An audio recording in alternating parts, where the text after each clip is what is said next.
Prime Minister Justin Trudeau confronts major issues of public policy, he tends to think that people who disagree with him must be motivated by evil intentions.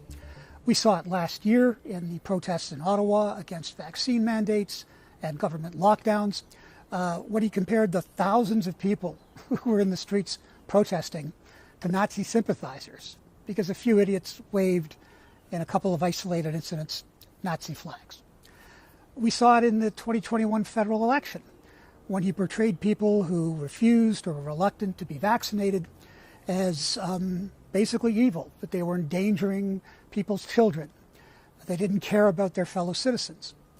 Now, in doing that, he ignored a nationwide poll from Abacus Data at that time, which said the average person who was vaccine hesitant in Canada was a 42-year-old Liberal woman in Ontario. In other words, somebody who voted Liberal in Ontario, not a, crazed radical.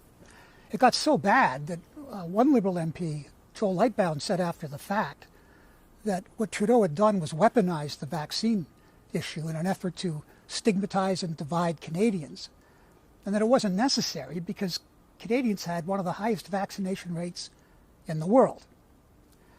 Now, we're seeing this again in the current controversy where Muslim parents in a number of major cities across the country are protesting what they feel is indoctrination on issues of gender identity going on in public schools. They feel that issues like that are their responsibility to teach their children, and the schools should just leave their kids alone. Now, we can agree or disagree with that. We can agree or disagree with the fact that many people who are Muslims subscribe to Islamic theology that says that homosexuality is a sin and wrong. But what Trudeau's done is he's escalated it by implying that these parents are motivated by right-wing extremists on the far right in the United States and I guess everywhere. What he said in a discussion recently with a parent in Calgary, a Muslim parent who was concerned about this issue, is that Muslims were being fed misinformation about what these gender identity classes are about and what things like celebrating Pride are about.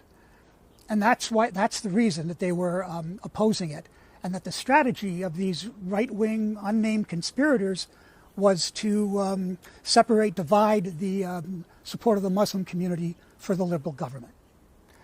When you think about it, that's an incredible insult. Whether you agree or disagree with the position of these parents, the idea that the only reason that they're opposed to these gender identity classes is that they're being influenced by some sort of right-wing conspiracy is absurd. There are a lot of parents who aren't Muslim who also think that these issues should be handled by parents in the home. Are they all part of a right-wing conspiracy, or is it only Muslims? It was foolish to say, Justin Trudeau, say what he did because it was divisive, and it was wrong, and he should have known better. And one hopes he'll know better in the future. I'm Laurie Goldstein of Sun Media. We're always interested in hearing your views, and please follow us on Twitter, Facebook, and our YouTube channel.